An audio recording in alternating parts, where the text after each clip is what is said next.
ಶ್ರೀ ಗುರು ಉಪದೇಶವನ್ನು ಆಲಿಸಿದಾಗಳದು ನರಗೆ ಗುರು ವಚನ ಉಪದೇಶವನ್ನು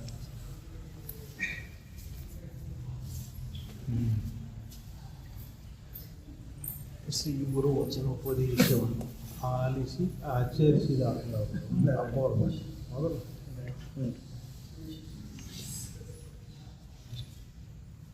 ಆಲಿಸಿ ಬಿಟ್ಟರೆ ಅರ್ಥತೆ ನನಗೆ ಪ್ರಶ್ನೆ ಆಲಿಸು ಅಂದ್ರೆ ಹಂಗೆ ಆಚರಣೆ ಮಾಡೋದು ಅಂತಲೇ ಅರ್ಥ. ಮಗ ಮಾತು ಕೇಳ್ತಾನ ಅಂದ್ರೆ ಏನಪ್ಪ, ಮಾತು ಕೇಳಿಬಿಡ್ತಾನಲ್ಲ, ಹೌದಲ್ಲ? ಮಗ ಮಾತು ಕೇಳ್ತಾನ ಅಂದ್ರೆ ಹೇಳ್ದಂಗೆ ನಡ್ಕೊತಾನ. ಹಂಗೆ ಉಪದೇಶವನ್ನು ಆಲಿಸಿದಾಗಳವುದು ಅಂದ್ರೆ ಏನಪ್ಪ, ಆಚರಿಸಿದಾಗ ಮುಖ್ಯ. ಆಚರಣೆ ಭಾಳ ಮುಖ್ಯ.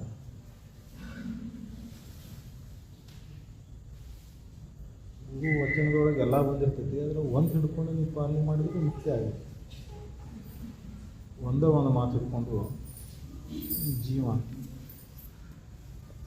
ಭಾವ ಅಳದು ಹೋಗಿರ್ತೈತಿ. ಜೀವ ಭಾವ ಅಳಬೇಕಂದ್ರೆ ಆಚರಣೆ ಹಂತ ಹಂತವಾಗಿ ತೊಗೊಂಡ್ಬರ್ಕೊಂತ ಹೋಗಿ ಜೀವನದೊಳಗೆ. ಅದಕ್ಕೆ ಗುರುವಚನ ಶ್ರೇಷ್ಠ ಯಾಕಂದ್ರೆ ಅನುಭವದಿಂದ ಬಂದಿದೆ. ವೇದ ಉಪನಿಷತ್ತುಗಳು ಸಾರಗಳು ಎಲ್ಲ ಹೇಳ್ತಾ ಹೋಗ್ತಾರೆ. ಆ ಸಂದರ್ಭಕ್ಕೆ ಅನುಕೂಲವಾಗಿ ಆ ಸಂದರ್ಭ ತಕ್ಕಂಥ ಗುರು ಹೇಳ್ಕೊಂತ ಹೋಗ್ತಾನೆ. ಎಲ್ಲವನ್ನೂ ಒಮ್ಮೆ ಹೇಳಿಬಿಟ್ರೆ ಅದು ಅನುಭವಕ್ಕೆ ನಿಲ್ಕೋದಿಲ್ಲ. ನೀ ಯಾವ ಹಂತದೊಳಗೆ ಇರ್ತಿ, ಅಲ್ಲಿ ಏನು ದೋಷ ಐತಿ, ಅದಕ್ಕೆ ಏನು ಹೇಳ್ಬೇಕು, ಆ ಸಂದರ್ಭಕ್ಕೆ ಅನುಕೂಲವಾಗಿ ಗುರು ಹೇಳ್ಕೊಂತ ಹೋಗ್ತಾನೆ. ಅದಕ್ಕೆ ಗುರು ವಚನ ಯಾಕೆ ಶ್ರೇಷ್ಠ ಆಕತ್ತೆ ಅಂದರೆ ಅದು ನಿನ್ನ ಸಂದರ್ಭಕ್ಕೆ ಅನುಸಾರವಾಗಿರ್ತದೆ. ಅದಕ್ಕೆ ಗುರು ವಚನ ಗುರು ಉಪದೇಶ ಅಂದರೂ ಮೊದಲು ಈ ಹೆಂಗೆ ಸಾಮೂಹಿಕವಾಗಿ ನಡೀತೈತೆ ಹಿಂಗೆ ನಡೀತಿರ್ಲಿಲ್ಲ. ಹಂತಕ್ಕೆ ಅನುಗುಣವಾಗಿ ಯಾವ ಶಿಷ್ಯ ಯಾವ ಹಂತದಾಗಿರ್ತಾನೆ ಅವನಿಗೆ ಅನುಗುಣವಾಗಿ ಅಷ್ಟೇ ಬೋಧ. ಅದು ಒಲವಿಂದ ಕೇಳಿದ್ರೆ ಅಷ್ಟೆ, ಒಲವಿಲ್ಲ ಅಂತಿಲ್ಲ. ಹಸು ಇದ್ರೆ ಊಟಕ್ಕೆ ಹಾಕಿದ್ರೆ ಅದು ಹಸು ತನಿತೈತಿ, ಆನಂದ ಅನಿಸ್ತೈತಿ. ಹೊಟ್ಟೆ ತುಂಬಿದ ಮೇಲೆ ಹಾಕಿದ್ರೆ ಹಂಗೆ ನಮ್ಮ ಹಸು ಇದ್ರ ಕಡೆ ಇರಬೇಕಲ್ಲ. ಹಸು ನಮ್ದು ಇದ್ರ ಕಡೆ ಇತ್ತಂದ್ರೆ ಗುರು ವಚನ ಅಮೂಲ್ಯ ಅಂತ ಅನಿಸ್ತದೆ. ಸದ್ಬೋಧ ಚಂದ್ರಿಕೆ ಒಳಗೆ ತೆಗೆದು ಹೋದರೆ ಒಂದೊಂದು ವಾಕ್ಯನ ಜೀವನ ಬದಲಾವಣೆ ಮಾಡುವಂಥ ವಾಕ್ಯಗಳು. ಅದನ್ನು ಒಂದು ನೀ ಜೀವನದಾಗ ಆಚರಣೆ ತೊಗೊಂಡ್ಬಿಟ್ಟೆ ಅಂದ್ರೆ ಜೀವನ ಪಾವನ ಆಗಿಬಿಡ್ತದೆ. ಆದರೆ ಅಲ್ಲಿ ಹಸು ಬೇಕಲ್ಲ, ಅದನ್ನು ಹಿಡ್ಕೊಂಡು ಆಚರಣೆ ಮಾಡ್ಕೊಳ್ಳುವಂಥ ಒಲವು ಬೇಕಲ್ಲ. ಅದಕ್ಕೆ ಒಲವು ಭಾಳ ಮುಖ್ಯ. ಒಲವು ಇಲ್ಲದನ ಇದು ಗಟ್ಟಿಸೋದಿಲ್ಲ.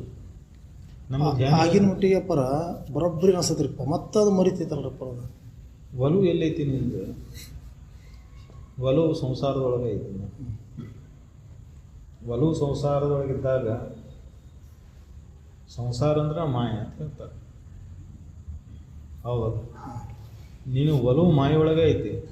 ಮಾಯೆ ಬಹುವಿಧವಾಗಿ ಆಕರ್ಷಣೆ ಮಾಡ್ಕೊಂಡಿರ್ತತಿ. ಇದನ್ನು ಮರಿಸಿಬಿಡ್ತವ. ಇದನ್ನು ಮರೆಸುತ್ತೆ ಅಷ್ಟೇ ಅಲ್ಲ, ಮತ್ತು ಇದ್ರ ಕಡೆ ನೆನಪಾಗಲ್ಲ ಮಾಡ್ತದೆ. ಅದಕ್ಕೆ ಎಷ್ಟೋ ಋಷಿ ಮುನಿಗಳು ಆಗಿ ಹೋದ್ರು ಸದ್ಯಕ್ಕೆ ಅದರ ಉಪಯೋಗ ತೊಗೊಂಡ್ರೆ ಭಾಳ ಬೆಳವಣಿಗೆ ಅಷ್ಟು ಕಡಿಮೆ ಜನ. ಇಲ್ಲ ಎಲೆ ಮೇರೆ ಕಾಯ್ದಂತ ಒಬ್ರಿಬ್ರು ಆಗಿರ್ಬೋದು. ಶಿವಾನಂದ್ರ ಹೇಳಿದಂಥ ಸದ್ಬೋಧ ಚಂದ್ರಿಕೆ ಈಗ ನಮಗೆ ಓದಿದ್ರೆ ಮೈ ರೋಮಾಂಚನ ಅನಿಸ್ತದೆ. ಆಗಿನ ಕಾಲದಾಗ ಅವರ ಆ ನಿಜಗುಣ ಶಿವಗಳ ಗ್ರಂಥವನ್ನು ಅಷ್ಟೊಂದು ಸವಿಸ್ತಾರವಾಗಿ ಅದಕ್ಕೆ ಅಜ್ಜಾರ್ ಅಂತಿದ್ರಂತ. ನಮ್ಮ ಅಪ್ಪನಾಗ ಹೇಳೋರು ನಾ ಎಲ್ಲಿ ನೋಡೇ ಇಲ್ಲ ಅಂತಿದ್ರು ಆತ್ಮನ ಅಜ್ಜಾರ. ನಮ್ಮ ಅಪ್ಪನಾಗ ಹೇಳೋರನ್ನ ಎಲ್ಲಿ ಕಂಡೇ ಇಲ್ಲ ಇದುವರೆಗೆ. ಆ ನೆಲೆಯೊಳಗೆ ನಿಂತು ಅದನ್ನು ಅನುಭವಿಸಿ ಹೇಳೋದೈತಲ್ಲ, ಅದು ಎಲ್ಲರಿಗೂ ಬರೋದಿಲ್ಲ. ಸಾಕಷ್ಟು ಜ್ಞಾನಿಗಳೊಳಗೆ ಅದಕ್ಕೆ ಬಗೆ ಬಗೆಯಾಗಿ ವರ್ಣನೆ ಮಾಡ್ತಾರೆ. ಆ ನಿಜಗುಣ ಗ್ರಂಥದೊಳಗೆ ಬರ್ತೈತಿ. ಅದರೊಳಗೆ ಉತ್ಥಾನಾವಸ್ಥೆ ಹೊಂದಿ ಪುನರ್ ಬಂದು ಈ ಬೋಧನೆಯನ್ನು ಮಾಡಿದವರು ಭಾಳ ಕಡಿಮೆ. ತಮಸ ತನಕ ಪೂರ್ವಸ್ಥಿತಿಯನ್ನು ಹೊಂದಿ ಆನಂದಗಳು ಮುಳುಗಿ ಹೋದವ್ರು ಭಾಳಷ್ಟು ಜನ ಸಿಗ್ತಾರೆ. ಲೌಕಿಕ ಜಗತ್ತಿಗೆ ಇದು ತಿಳಿಲಿ ಅಂತೇಳಿ ಮತ್ತು ಉತ್ಥಾನ ಆಗಿ ಬಂದು ಅದನ್ನು ಬೋಧನೆ ಮಾಡಿದವರು ಎಲ್ಲೋ ಒಬ್ಬರೇ ಬೆಳಗ್ಗೆ ಸಿಗ್ತಾರೆ. ಅದರೊಳಗೆ ಶಿವಾನಂದ ಅವರು ಭಾಳ ಜನ ಆಗಿ ಹೋಗ್ಯಾರ ಅವ್ರ ಸಮಕಾಲದಲ್ಲಿ. ಆದರೆ ಅವರಂಗೆ ಬೋಧನೆ ಮಾಡಿದವರು ಯಾರಿಲ್ಲ. ಗರ್ಗರ್ ಮಡವಾಳಪ್ಪ ಆಗಿರೋರು, ಸಿದ್ಧಾರವ್ರು ಆಗಿರೋರು, ಸಾಕಷ್ಟು ಜನ ಆಗಿರೋರು. ಆದರೆ ಅವ್ರಂಗ ಆ ಬೋಧನೆ ಮಾಡಿದವರು ಅದಕ್ಕೆ ಸಿದ್ಧಾರೂಢರು ಅದಕ್ಕೆ ಅಂದಿರ್ಬೇಕು. ಶಾಸ್ತ್ರಕ್ಕೆ ಒಳಗೆ ಹೋದ್ರೆ ನೀವು ಇದನ್ನು ಮಾಡ್ಬೇಕಂದ್ರೆ ಗದಿಗೆ ಹೋಗ್ರಿ, ಶಿವಾನಂದರ ಹತ್ರ ಹೋಗ್ರಿ. ಭೋಜನ ಬಾಧನ ಬೇಕಾದ್ರೆ ಇಲ್ಲಿ ಬರ್ರಿ, ಜ್ಞಾನ ಬೇಕಾದ್ರೆ ಅಲ್ಲಿ ಹೋಗ್ರಿ.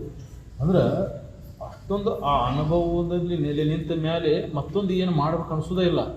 ಅಂಥ ಸ್ಥಿತಿಯೊಳಗೆ ಜೀವಿಗಳಲ್ಲಿ ಮೋಕ್ಷ ಭಾವ ಹುಟ್ಟಲಿ ಅನ್ನುವಂಥ ಒಂದು ಇಚ್ಛಾ ಉದಯ ಆಗಿ ಬೋಧನೆ ಮಾಡಿರಲ್ಲ, ಅದು ಅತಿ ವಿರಳ.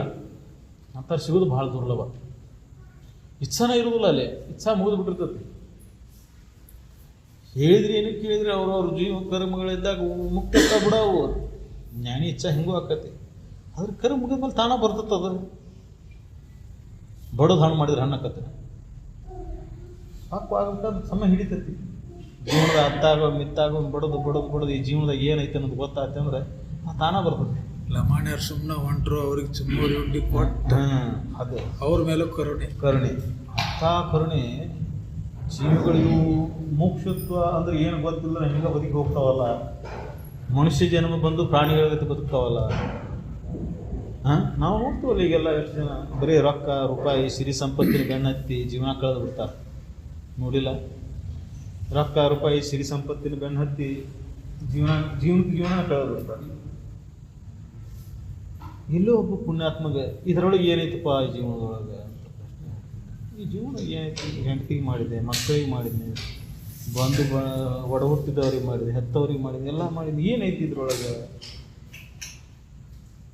ಇದರೊಳಗೆ ಏನಿಲ್ಲ ಇಲ್ಲ. ಇದರೊಳಗೆ ಇದ್ದಿದ್ದೆಲ್ಲ ಶೂನ್ಯನೇ. ಸುಖ ಅನ್ನೋದಿಲ್ಲ ಇದರೊಳಗೆ. ಸುಖದ ಭಾವ ನನ್ನೊಳಗೆ ಇಟ್ಕೊಂಡು ನಾನು. ಅದರೊಳಗೆ ಸುಖ ಆಯ್ತೇನೆ, ಇದರೊಳಗೆ ಸುಖ ಆಯ್ತೇನೆ ಅನ್ನೋ ಭಾವ ನನ್ನೊಳಗೆ ಇಟ್ಕೊಂಡು ಕೂತೆ. ಹೌದಲ್ಲ? ನಿಜವಾಗಿ ನೋಡಿದ್ರೆ ಅದಕ್ಕೆ ಆ ಗುರು ವಚನವನ್ನು ಹಿಡ್ಕೊಳ್ಳುವಂಥ ಪಾತ್ರತೆ ಬರಬೇಕಂದ್ರೆ ಜನ್ಮದ ಮಾತ್ರ ಇಡ್ತಾರೆ. ಅವ್ರು ಹೇಳಂಥ ವಚನಗಳು ನಾವು ಸದ್ಬೋಧ ಚಂದ್ರಿಕೆ ಎಷ್ಟು ಜನ ನಾವು ತೆಗೆದು ಓದ್ತೀವಿ ದಿನ. ಓದಿದ್ರು ಸದ ಅದನ್ನು ಎಷ್ಟು ಜನ ಅದನ್ನು ಪುನಃ ಮೇಲಕ್ಕೆ ಹಾಕ್ತೀವಿ. ಆ ಸದ್ಬೋಧ ಚಂದ್ರಿಕೆ ಅದು ದಿವ್ಯ ಅಮೃತ. ಯಾವಾಗ ಈ ಸಂಸಾರದೊಳಗೆ ಎಲ್ಲ ಆ ಕಡೆ ಈ ಕಡೆ ಬಿಡೋದಿದ್ದು ಸಾಕು ಅನಿಸಿದವಾಗ ಅದು ದಿವ್ಯ ಅಮೃತ. ನಾವು ಓದ್ತೇವೆ. ಹೆಂಗೆ ಓದ್ತೇವೆ? ದಿನ ಒಂದು 2 ತಾಸು ಓದಿದ್ರೆ ಮನಸ್ಸಿನ ಪೀಡ ಪಿಸಾಚಿ ಹೋಗ್ತಾವೆ. ಮನಸ್ಸಿನೊಳಗೆ ಮನೆಯೊಳಗೆ ಶಾಂತಿ ನೆಲೆಸುತ್ತೆ ಅಂತ ಹೇಳ್ಯಾರ. ಇದು ಶಿವಾನಂದಪ್ಪ ಹೇಳಿದ್ದು. ಅದಕ್ಕೆ ಇದನ್ನು ಓದಬೇಕು. ಹಿಂಗೆ ಇಚ್ಛೆ ಹಾಕೊಂಡು ಓದ್ತೇವೆ. ಹೊತ್ತಾಗಿ ಮೋಕ್ಷತ್ವ ಭಾವದಿಂದ ನಾನು ಮುಕ್ತನಾಗಬೇಕು, ಇದನ್ನು ಕೇಳಿ ತಿಳಿದು ಪಾವನನಾಗಬೇಕು, ಮುಕ್ತನಾಗಬೇಕು ಅನ್ನೋ ಇಚ್ಛಾದಿಂದ ಎಷ್ಟು ಜನ ಓದ್ತೀವಪ್ಪ. ಅದಕ್ಕೆ ಆ ಒಲವು ಹುಟ್ಟಬೇಕಂದ್ರೆ ಜನ್ಮ ತಿಳಿತೈತಿ. ಸಂಸಾರದ ಮೇಲಿನ ಒಲವು ನೀವು ಕೇಳಿದಲ್ಲಿ ಆಗಲ್ಲೇ ಇಲ್ಲಿರೋ ಮಟ್ಟ ಹಂಗೆ ಅನಿಸ್ತೈತಿ. ಮತ್ತು ಅದೇ ನೆನಪಾಕೈತಿ, ಅದೇ ಸಂಸಾರದ ಬಾಳೆಕ ಹತ್ಕೊಂಡ್ಬಿಡ್ತೈತಿ. ಇದು ಮರ್ತು ಬಿಡ್ತೈತಿ. ಅಂದ್ರೆ ಆ ಸಂಸಾರದ ಒಲವು ಅನ್ನೋದು ಹಂಗೈತದು. ಅದರ ಆ ಮಾಯಾ ಚಕ್ರದೊಳಗೆ ಬಿದ್ದ ಪಾರ ಆಗೋದು ಭಾಳ ಕಠಿಣ. ಯಾಕಂದ್ರೆ ಅದು ನಿನ್ನ ಹತ್ತಿತ್ತು ಹೊಳೆ ನೋಡ್ದಂಗೆ ಮಾಡಿಬಿಡ್ತೈತಿ. ನೇಪ್ಸಿ ಕೊಡ್ತಾರಪ್ಪ. ಅಲ್ಲ, ಬೇರೆ ವಿಚಾರ ಬರೋದಿಲ್ಲ. ಸಂಸಾರ, ಮನೆ, ಮಕ್ಕಳು, ಮನದಿ, ಸಿರಿ ಸಂಪತ್ತು ಯಾವ್ದಾರ ಒಂದದ ಬೆನ್ನು ಹತ್ತಿ ಬಿಡ್ತೈತಿ. ಮಾಯಾ ರೂಪದೊಳಗೆ ಮೋಹ ಪರಿಪರಿಯಾಗಿ ಪರಿಭಾಷೆ ಒಳಗೆ ಕಾಣಿಸ್ತೈತಿ. ಒಬ್ಬವ ಸಿರಿ ಸಂಪತ್ತಿ ಬೆನ್ನತ್ತಾನೆ, ಒಬ್ಬ ಭೋಗ ವಿಷಯ ವಸ್ತುಗಳಿಗಾಗಿ ಬೆನ್ನತ್ತಾನೆ, ಒಬ್ಬ ಪದವಿ ಪಟ್ಟುಗಳಿಗಾಗಿ ಬೆನ್ನತ್ತಾನೆ. ಎದಕ್ಕಾಗಿ ಬೆನ್ನತ್ತಿಲ್ಲ ಮನುಷ್ಯ? ಎದಕ್ಕೆ ಬೆನ್ನತ್ತಿಲ್ಲ? ಇತಿಹಾಸ ತೆಗೆದು ನೋಡಿದ್ವಿ. ಎದಕ್ಕೆದಕ್ಕಾಗಿ ಬಡದಾಡಿಲ್ಲ, ಇಂಥದಕ್ಕೆ ಬಡದಾಡಿಲ್ಲ ಅನ್ನೋಂಗೆ ಇಲ್ಲ. ಎಲ್ಲದಕ್ಕೂ ಬಡದಾಡ್ಯಾನ ಮನುಷ್ಯ. ಅದಕ್ಕೆ ಸುಲ್ಲಕ್ಕೆ ಒಂದು ಕಟ್ಟಿಗೆ ಹಿಡ್ಕೊಂಡು ಬೆಟ್ಟದಂಥ ಪರ್ವತಕ್ಕಾಗಿ ಬಡದಾಡ್ಯಾನ. ಈಗೂ ಬಡ್ದಾಡ್ತಾರೆ, ಈಗೂ ಬಡ್ದಾಟ ನಡೆದನ, ಯುಗದಿಂದ ನಡೆದತ್ತಿದ್ದು ಬಿಟ್ಟತನ ಮಾಯ ಬಿಟ್ಟಿಲ್ಲ. ಮತ್ತು ಪರಿಪರಿಯಾಗಿ ಸುಳಿ ಬರ್ತೈತಿ. ಮತ್ತು ಎಷ್ಟು ವಿದ್ಯಾವಂತನ ಮನುಷ್ಯ ಬಡ್ದಾಟ ಕಡಿಮೆಗೆ ಅವನು. ಜಗತ್ತಿನ ವಿದ್ಯೆ ಪದವಿ ಮೇಲೆ ಪದವಿ ತೊಗೊಂಡಾರ. ಈಗ ಹಿಂದೆ ವಿದ್ಯೆ ಕಲ್ತಿದ್ದಿಲ್ಲ, ಈ ಪದವಿ ಮೇಲೆ ಪದವಿ ತೊಗೊಂಡಾರಂತೆ ಬಡ್ದಾಟ ಕಡಿಮೆಗೆ ಹೆಚ್ಚಿಗೆ ಆಗ್ಯಾವ. ಹೆಚ್ಚಿಗೆ ಆಗ್ಯಾವಿಲ್ಲ ಅಂದ್ರೆ ಅಂಥ ವಿದ್ಯೆ ಅಲ್ಲಂತ. ಯಾವುದೋ ಬಡದಾಟವನ್ನು ಕಡಿಮೆ ಮಾಡಿ ಅಂತರಂಗದಲ್ಲಿ ಶಾಂತಿಯನ್ನು ನೆಲೆಸ್ತತಿ, ಅದು ನಿಜವಾದ ವಿದ್ಯೆ. ಈ ಜಗತ್ತಿನ ಎಲ್ಲ ವಿದ್ಯೆಗಳು ಬಡದಾಟ ಕಚ್ಚುವ. ಮತ್ತು ಇವು ಬೌದ್ಧಿಕ ಕಸರತ್ತುಗಳು ಅಲ್ಲ, ಬುದ್ಧಿಮತ್ತದೊಳಗೆ ನಡೆಯುವಂಥವು. ಬುದ್ಧಿಯನ್ನು ಮೀರಿದಂಥದ್ದು ಯಾವುದು ಬುದ್ಧಿಯನ್ನು ಶೂನ್ಯ ಮಾಡ್ತದೋ, ಯಾವುದು ಮನಸ್ಸಿನ ಎಲ್ಲ ವಿಚಾರಗಳನ್ನು ತೆಗೆದುಹಾಕಿ ಶಾಂತಿಯನ್ನು ನಡೆಸ್ತಿದ್ವು, ಅಂಥ ವಿಚಾರ ಚಿಂತನೆಗಳನ್ನು ನಾವು ಋಷಿಮುನಿಗಳು ಕೊಟ್ಟೋಗ್ಯಾರ. ಈ ಎಲ್ಲ ಜಗತ್ತಿನ ವಿದ್ಯೆಗಳು ಏನು ಮಾಡ್ತಾವು, ಇದರ ಕೂಡಿಸೋದು ಕಳಿಸ್ತಾವು, ಗುಣಿಸೋದು ಭಾಗಿಸೋದು ಕಲಿಸ್ತಾವು, ಒಂದು ತೆಗಿತಾವು ಮತ್ತೊಂದು ಮಾಡ್ತಾವು. ಇವ ವಾಯುಭೂತಗಳಲ್ಲೇ ಮಾಡೋದಲ್ಲ. ಜಗತ್ತಿನ ವಿಜ್ಞಾನಿಗಳು ಎಷ್ಟು ಸಂಶೋಧನೆ ಮಾಡ್ಯಾರ ಅಂದ್ರೂ ಸದ್ಯಕ್ಕೆ ಈ ಪಂಚವಾಯುಭೂತಗಳನ್ನ ಇಲ್ಕೂದ್ರಾಗ ಮಾಡ್ಯಾರ, ಹೊರತಾಗಿ ಅದ್ರ ಮೀರಿ ಮಾಡಿಲ್ಲ. ಮನಸ್ಸಿನ ಮೇಲೆ ಸಂಶೋಧನೆ ಮಾಡೋಕ್ಕಾಗಿಲ್ಲ. ಈ ಮನಸ್ಸು ಯಾಕೆ ಚಂಚಲ ವೃತ್ತಿ ಆಗ್ತತಿ, ಯಾವ ಕಾರಣಕ್ಕಾಗಿ ಯಾಕೆ ಹರಿದಾಡ್ತೈತೆ ಅಂತ ವಿಚಾರ ಮಾಡೋಕೆ ವಿಜ್ಞಾನಿಗಳಿಗೆ ಆಗಿಲ್ಲ. ವಿಜ್ಞಾನಿಗಳು ಎದ್ರ ಬಗ್ಗೆ ಚಿಂತೆ ಮಾಡ್ತಾರ, ಇವು ಪಂಚವಾಯುಭೂತಗಳಲ್ಲಿ ಏನು ನಿಲ್ತತಿಲ್ಲ, ಮನಸ್ಸನ್ನು ಎಲ್ಲಿದ್ದ ಅಳಿತಾರ, ಬುದ್ಧಿಯಿಂದ ಅಷ್ಟು ಅಳಿತಾರ ಅವರು. ಆ ಬುದ್ಧಿಗೆ ನಿಲುಕಲಾರದಷ್ಟು ಮನಸ್ಸಿನಲ್ಲಿ ಹುದುಗೈತಿ. ನಿನ್ನ ತರ್ಕಕ್ಕೆ ನಿಲುಕಲಾರದ್ದು, ನೀ ವಿಚಾರ ಮಾಡೋದಿಲ್ಲ, ವಿಚಿತ್ರ ಕನಸಿದ್ದು. ನೀ ಎಂದೇ ನೋಡೇ ಇರೋದಿಲ್ಲ ಅಂಥ ಸ್ಥಳ ನಿನಗೆ ಪ್ರತ್ಯಕ್ಷಕ್ಕೆ ಕನಸನೆ. ಅದಕ್ಕೆ ಈ ಎಲ್ಲವನ್ನು ನೋಡಿದಾಗ ಮನುಷ್ಯ ಈ ಪಂಚವಾಯುಭೂತಗಳಲ್ಲೇ ಏನಾದರೂ ಸಾಧನ ಮಾಡಿ ಹೋಗ್ಬೇಕಂತ ಅನ್ಕೊಂತ ಜಗತ್ತಿನವರು. ಇದರಲ್ಲಿ ಗಳಿಸ್ಬೇಕು, ಇದರಲ್ಲೇ ಪಡಿಬೇಕು, ಇದರಲ್ಲಿ ಹೊಂದಬೇಕು. ಎಷ್ಟು ವಿದ್ಯೆ ಕಲಿತ್ರೆ ಏನು ನಿನ್ನ ವಿದ್ಯೆ ಮನಸ್ಸಿನಲ್ಲಿ ಸಮಾಧಾನ ತಂದುಕೊಳ್ಳಿಲ್ಲ ಅಂದ್ರೆ ಅಂಥ ವಿದ್ಯೆ ತೊಗೊಂಡು ಏನು ಮಾಡೋದೈತಿ? ಅದಕ್ಕೆ ಜಗತ್ತಿನ ವಿದ್ಯೆಗಳೆಲ್ಲ ಕೌಡಿ ಕಿಮ್ಮತ್ತು ಕಾಸನೂ ಇಲ್ಲ. ಯಾವುದಕ್ಕೆ? ಆತ್ಮಜ್ಞಾನದ ಮುಂದೆ, ಬ್ರಹ್ಮಜ್ಞಾನದ ಮುಂದೆ.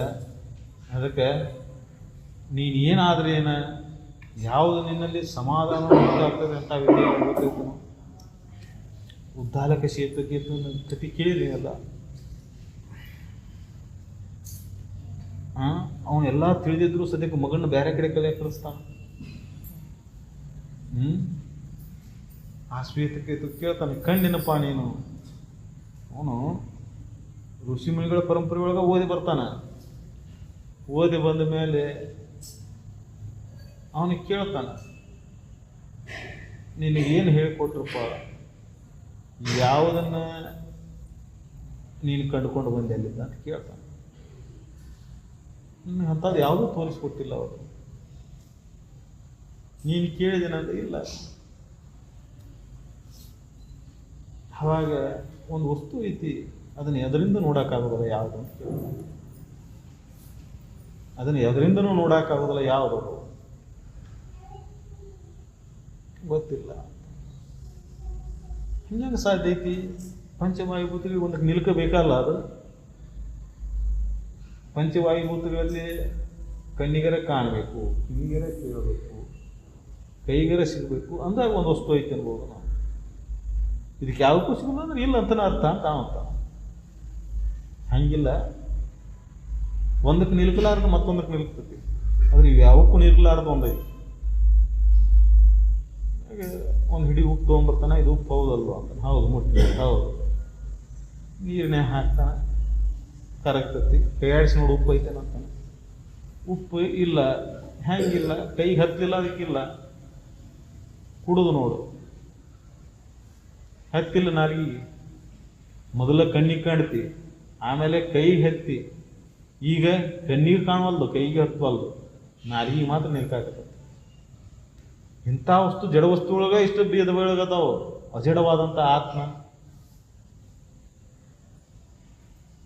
ಅದಿಲ್ಲ ಅಂತೇನೋ. ಮತ್ತೆ ಅದಕ್ಕೆ ವಿಜ್ಞಾನ ಏನು ಮಾಡ್ತೈತಿ, ಈ ಪಂಚವಾಯುಭೂತಗಳಲ್ಲಿ ಹುಡುಕಾಕಸ್ತದೆ ನಮ್ಮ ಸುಖವನ್ನು.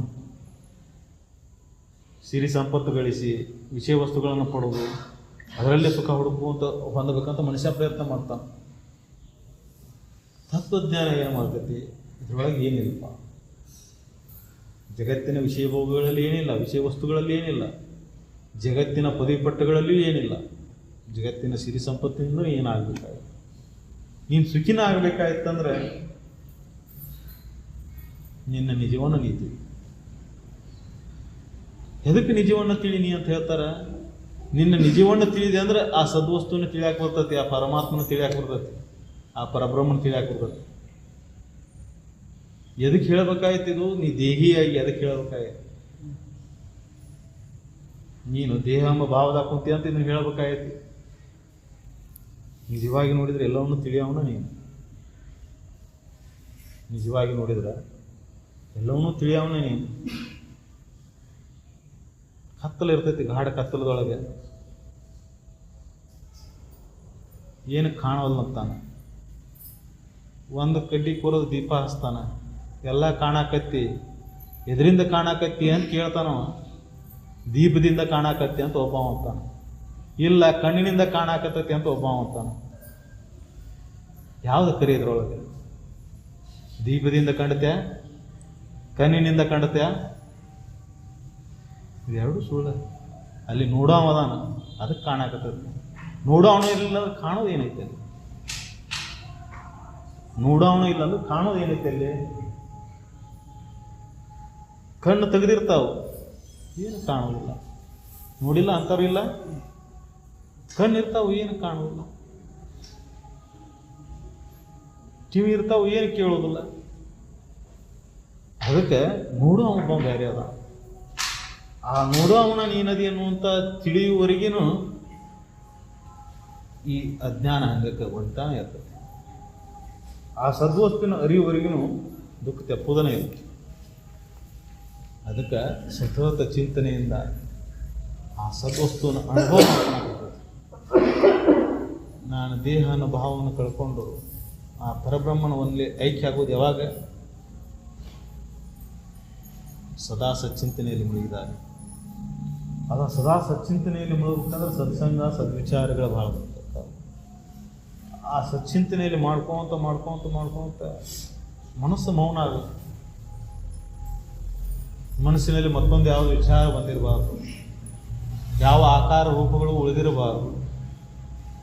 ಎಲ್ಲ ಭೇದ ಭಾವ ಅಡಿಗೆ ಆನಂದನ ಆನಂದ ಅನ್ನುವಂಥ ಆರಾಮದ ಭಾವ ಮೂಡಬೇಕು. ಅದು ಮನುಷ್ಯನಿಗೆ ಸಾಧ್ಯ ಇದೆ. ಮನಸ್ಸೈತೆ ಅಂತ ಮನುಷ್ಯ ಅಂದರೆ ಆ ಮನಸ್ಸು ನಾಶ ಆದಾಗ ಇವನ ದೇವರಾಗ್ತಾನೆ. ಮನಸ್ಸು ಶೂನ್ಯ ಆಗಬೇಕು, ಮನಸ್ಸು ಇಲ್ಲದಂಗೆ ಆಗಬೇಕು. ಅಂದರೆ ಅದು ಹೇಳ್ತೇನಪ್ಪ, ನಿನ್ನ ಅಂತಃಕರಣದಲ್ಲಿದ್ದಂಥ ಆಸೆ ಎಂಬ ವಾಸನೆ ಅದು ಸುಟ್ಟು ಭಸ್ಮ ಆಗಬೇಕು. ಅದು ಯಾವಾಗ ಭಸ್ಮ ಆಕತಿ? ಯಾವಾಗ ಸಾಧ್ಯ ಐತೆ? ಅದು ಅಂತರಂಗದಲ್ಲಿ ಜ್ಞಾನ ಎಂಬ ಜ್ವಾಲೆ ಬೆಳಗಬೇಕು. ಆ ಜ್ವಾಲೆ ಕಿಡಿ ಮುಂದೆ ಹತ್ತಿದಾಗ ಉರಿದಾಗ ಅಜ್ಞಾನ ಎಲ್ಲ ಸುಟ್ಟು ಹೋಗಬೇಕು. ಯಾವಾಗ ಅಂತಃಕರಣದಲ್ಲಿ ಅಜ್ಞಾನ ಸುಟ್ಟು ಭಸ್ಮ ಆಕತಿ, ಆವಾಗ ಅದರಿಂದ ಉತ್ಪತ್ತಿ ಆಗೋದಂಥ ಕಾಮಕ್ರೋಧಾದಿಗಳು ಆಗೋಗ್ತಾವೆ. ಅಜ್ಞಾನದಲ್ಲಿ ಕಾಮಕ್ರೋಧಾದಿಗಳು ಹುಟ್ಟುಕೊತಾವೆ. ಯಾರ್ಯಾರ ಮೇಲೆ ತಪ್ಪು ತಿಳ್ಬೇಕಾಕತಿ, ಯಾರ್ಯಾರ ಮೇಲೆ ದ್ವೇಷ ಹುಟ್ಟತತಿ, ಯಾರ್ಯಾರ ಮೇಲೆ ಮೋಹ ಹುಟ್ಟತತಿ. ಇವೆಲ್ಲ ಅಜ್ಞಾನದಿಂದ ಹುಟ್ಟಿದಂಥವು. ಒಬ್ಬರ ಮೇಲೆ ಮೋಹ ಹುಡ್ತೈತಿ, ಒಬ್ಬರ ಮೇಲೆ ಮದ ಹುಡ್ತೈತಿ, ಒಬ್ಬರ ಮೇಲೆ ಮತ್ಸರ ಬರ್ತೈತಿ. ಹೌದಲ್ಲ? ಯಾಕಂದ್ರೆ ಭೇದ ಭಾವ ಐತಿ. ನನ್ನವರು ಪರಿಕೀಯರು, ನಂದು ಬೇರೆಯದು. ಈ ಭೇದ ಭಾವದಿಂದ ಅದ ವಸ್ತುನ ಒಮ್ಮೆ ಅದು ಅದರಿಂದ ಮೋಹಿತನಾಗ್ತಾನೆ, ಒಮ್ಮೆ ಅದರಿಂದ ದ್ವೇಷಿಸಿಕೊಳ್ತಾನೆ. ವಸ್ತು ಒಂದೇ ಇರ್ತೈತಿ, ಭಾವ ಬದಲೇ ಆಗಿರ್ತೈತಿ. ತನ್ನವರಿಗೆ ಆದರೆ ಹಿರಿಯರು ಹಿಗ್ತಾನೆ, ಸಂತೋಷ ಆದರೆ. ಅದ ತನ್ನವ್ರಿಗೆ ಕೆಡಕಾದ್ರೆ ಕೂಗ್ತಾನೆ. ಇದ್ರ ವಿರುದ್ಧವಾಗಿ ಮಾಡ್ತಾನೆ ಮನುಷ್ಯ. ತನ್ನವರಿಗೆ ಹಿತಾಗಿ ಪರರಿಗೆ ಅಹಿತ ಆದರೆ ಹಿಗ್ತಾನೆ, ಪರರಿಗೆ ಹಿತಾಗಿ ತನ್ನವರಿಗೆ ಅಹಿತ ಆದರೆ ತಾನು ತಂದಂತ ಏನು ತಿಳಿದಿರ್ತಾನಲ್ಲ, ಅದಕ್ಕೇನಾರ ಸ್ವಲ್ಪ ಏನಾರ ಆಯ್ತಂದ್ರೆ ದುಃಖಿ ಆಗ್ತಾನೆ. ಅದ ಪರರದ್ದು ಅಂತ ತಿಳಿದಾಗ ದುಃಖ ಅಷ್ಟ ಆಗೋದಿಲ್ಲ. ಹಾಗೆ ಈ ಜಗತ್ತನ್ನು ನಾವು ಹೊತ್ಕೊಂಡು ಕೂತೀವಿ. ಇದು ನಾನು ನಂದು ಅಂತ ಸೀಮಿತ ಮಾಡ್ಕೊಂಡು ಆ ಸೀಮಿತ ಒಳಗೆ ಬದುಕಾಗತ್ತೇವೆ. ಇದು ಕೆಟ್ಟು ಹೋಗುವಂಥದ್ದು ಐತಿ, ಇದು ವಿಕಾರ ಆಗುವಂಥದ್ದು ಐತಿ, ಇದು ನಾಶ ಆಗುವಂಥದ್ದು ಐತಿ. ಇದರೊಳಗೆ ಏರುಪೇರು ಆಗೋದು ಸಹಜ ಇದೆ. ಈ ಶರೀರ ಪ್ರಕೃತಿ ಅಂದಮೇಲೆ ಇದು ಕೆಡ್ತೈತಿ. ಜಗತ್ತಿನೊಳಗೆ ನೀನು ನಿಂದಂತೆ ಏನು ಹಿಡ್ಕೊಂಡು ಕುಂತಿಯಲ್ಲ, ಅದು ಹಂಗೆ ಇರೋದಿಲ್ಲ, ಬದಲಾವಣೆ ಹಾಕೊಂತ ಹೋಗ್ತೈತಿ. ನಿನ್ನವ್ರನ್ನವ್ರ ಬದಲೇ ಆಗ್ತಾರ. ಯಾಕಂದ್ರೆ ವಿಷಯಗಳ ಸುತ್ತುವರ್ದಾವು, ಅದರ ಮೇಲೆ ಮೋಹ ಸುತ್ತುವರ್ದೈತಿ. ಅದಕ್ಕಾಗಿ ಮನಸ್ಸು ಬದಲಾವಣೆ ಹಾಕೊಂತ ಹೋಗ್ತದೆ. ಅದಕ್ಕೆ ಇವೆಲ್ಲ ಬದಲಾವಣೆ ಆಗುವಂಥವ. ಇದರ ಮೇಲೆ ಮೋಹ ಇಟ್ಕೊಂಡು ಕುಂತೆ ಅಂದ್ರೆ ಆ ಮನಸ್ಸು ಚಂಚಲ. ಅದನ್ನು ಚಂಚಲ ವೃತ್ತಿಯನ್ನು ಕಳ್ಕೋಬೇಕಾಯ್ತಂದ್ರೆ ಜ್ಞಾನಾಗ್ನಿಯಿಂದ ಇದರ ಮೇಲಿನ ಮೋಹವನ್ನೆಲ್ಲ ತೆಗೆದು ಹಾಕಿ ಸುತ್ತ. ಇದು ಕ್ಷಣಿಕ, ಇದು ನಾಶ ಆಗುವಂಥದ್ದು. ಇದು ಯಾವುದೂ ಶಾಶ್ವತ ಇಲ್ಲ. ಇದು ಪ್ರತಿಕ್ಷಣ ಬದಲಾವಣೆ ಆಗುವಂಥದ್ದು ಅನ್ನುವಂಥ ಸತ್ಯವನ್ನು ಪುನಃ ನೆನಪು ಮಾಡ್ತಾರೆ. ಅದರ ಮೇಲಿನ ಮೋಹವನ್ನು ತೆಗೆದಾಗಿ ನಿರ್ಮೋಹಿಯಾಗಿ ಬದುಕಕ್ಕೆ ಶುರು ಮಾಡಿ. ಸತ್ಸಂಗತ್ವೇ ನಿಸ್ಸಂಗತ್ವ, ನಿಸ್ಸಂಗತ್ವೇ ನಿರ್ಮೋಹತ್ವ. ಅದನ್ನು ಹೇಳಿದ್ದಕ್ಕೆ ನೀ ಸತ್ಸಂಗದಲ್ಲಿ ಭಾಗಿ ಹಾಕ್ಕೊಂತ ಹೋಗು. ಎಷ್ಟು ತನ್ಮಯ ಆಗಬೇಕಂದ್ರೆ ಎಲ್ಲ ಭಾವವನ್ನು ಮರೆತಿರ್ಬೇಕು, ಶಾಂತಂಗೆ ಉಳಿದಿರ್ಬೇಕು. ಅಷ್ಟೊಂದು ತನ್ಮಯನಾದಾಗ ನೀನು ಮನಸ್ಸು ಶಾಂತ ಆದಾಗ ಅಲ್ಲೊಂದು ಆನಂದದ ಭಾವ ಇರ್ತದೆ. ನಿಸ್ಸಂಗತ್ವ, ಹೊಲ ನೆನಪಿಲ್ಲ, ಮನಿ ನೆನಪಿಲ್ಲ, ಹೆಂಡತಿ ಮಕ್ಕಳು ನೆನಪಿಲ್ಲ, ಸಿರಿ ಸಂಪತ್ತು ನೆನಪಿಲ್ಲ. ಅಷ್ಟೇ ಯಾಕೆ ಶರೀರ ಮೇಲೆ ಬಟ್ಟೆ ಅದಾವು ಅನ್ನೋದು ನೆನಪಿಲ್ಲ, ನಾಳೆ ಚಿಂತಿಲ್ಲ, ನಿನ್ನೆ ನೆನವಿಲ್ಲ, ಆನಂದನ ಆನಂದ. ಯಾವಾಗ ಇಂಥ ಭಾವದಲ್ಲಿ ಮನಸ್ಸು ತೇಲಾಡಕ್ಕೆ ಶುರು ಮಾಡ್ತತಿ, ಎಲ್ಲಿ ಕುಂತ್ರಿ ಏನು, ಎಲ್ಲಿ ನಿಂತ್ರಿ ಏನು, ಜಗತ್ತಿನ ಯಾವ ಮೂಲೆಯೊಳಗಿದ್ರಿ ಏನು, ಪರ್ವತ ತುದಿ ಮೇಲೆ ಕುಂದ್ರಸು, ಪಾತಾಳದಾಗ ಕುಂದ್ರಸು, ಯಮಕಿಂಕರ್ ಬಂದು ಆಚುಬಾಜು ನಿಂದಿರಲಿ, ಅವನಿಗೇನು ಧೈರ್ಯ. ಅದಕ್ಕೆ ನಿನಗೆ ಈ ಧೈರ್ಯ ಬರಬೇಕಂದ್ರೆ ಯಮಕಿಂಕರ ನಿನ್ನ ಬಂದು ನಿಂತಾಗ ಅವರಿಗೆ ಹೆದಲಾರದ ಏನು ಮಾಡೋದಿ ನೀನು ಅಂತ ಧೈರ್ಯ ನಿನ್ನಲ್ಲಿ ಹುಟ್ಟುತ್ತೆ ಅಂದ್ರೆ ನೀನು ಅವಾಗ ಮನಸ್ಸು ನಿಶ್ಚಲ. ಈಗ ನಿಮಗೆ ಅಳಕೈತಿ, ಅಳಕಿನಿಂದ ದುಃಖ ಕೊಡ್ತದೆ. ಎಲ್ಲಿದ್ದು ಸಾಯ್ತೈತು, ಎಲ್ಲಿ ಏನಾಗ್ತದೆ, ಪ್ರತಿ ಕ್ಷಣ ಮನುಷ್ಯ ದುಃಖದ ಬದುಕ್ತಾನೆ. ಎಂದಿಲ್ಲ ಒಂದು ದಿನ ಹೋಗುವಂಥದ್ದು. ಇದ್ರ ಮೇಲೆ ಯಾಕೆ ಇಷ್ಟೊಂದು ಮೋಹ? ಹೋಗೋದು. ಜಗತ್ತಿನಾಗ ಯಾರನ್ನು ನಂಬ್ಕೊಂಡು ಬಂದಿಲ್ಲ. ನೀ ತಿಳ್ಕೊಂಡು ಅಷ್ಟೇ, ನಾನು ಹೆತ್ತವರು ನನ್ನ ನಂಬ್ಕೊಂಡು ಕುಂತಾರಂತ ನೀ ತಿಳ್ಕೊಂಡು, ನಾ ಹಡದ ಮಕ್ಕಳು ನನ್ನ ನಂಬ್ಕೊಂಡು ಕುಂತಾವ ಅಂತ ನೀ ತಿಳ್ಕೊಂಡು. ಯಾವುದೂ ನಿಲ್ಲೋದಿಲ್ಲ ಈ ಕಾಲ. ಯಾಕೆ ತಂದೆ ತಾಯಿ ಸತ್ತು ಮಕ್ಕಳು ಉಳಿದಿಲ್ಲ ಭೂಮಿ ಮೇಲೆ, ಉಳಿದಾಗ ಮಕ್ಕಳೆಲ್ಲಾರು ಬದುಕಿಲ್ಲ ಭೂಮಿ ಮೇಲೆ, ಬದುಕ್ಯಾರಿ.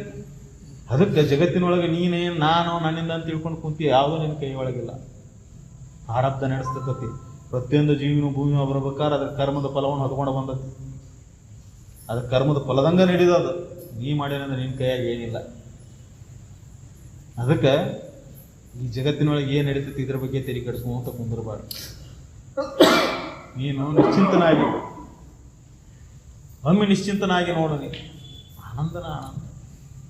ಸರ್ವಸ್ವವು ನಿನ್ನ ಪಾದ ತೆಳಗೆ ಬಂದು ಬೀಳ್ತತಿ. ನಿನಗೆ ಯಾವುದು ಬೇಕಾಗಿ ಅನ್ನೋದಿಲ್ಲ, ಯಾವುದು ಬೇಕನ್ನೋ ಇಚ್ಛನ ಬೇಡ ನಿನಗೆ. ಬರ್ತದೆ. ಎದಕ್ಕೆ ಬೇಕು ನೀನು?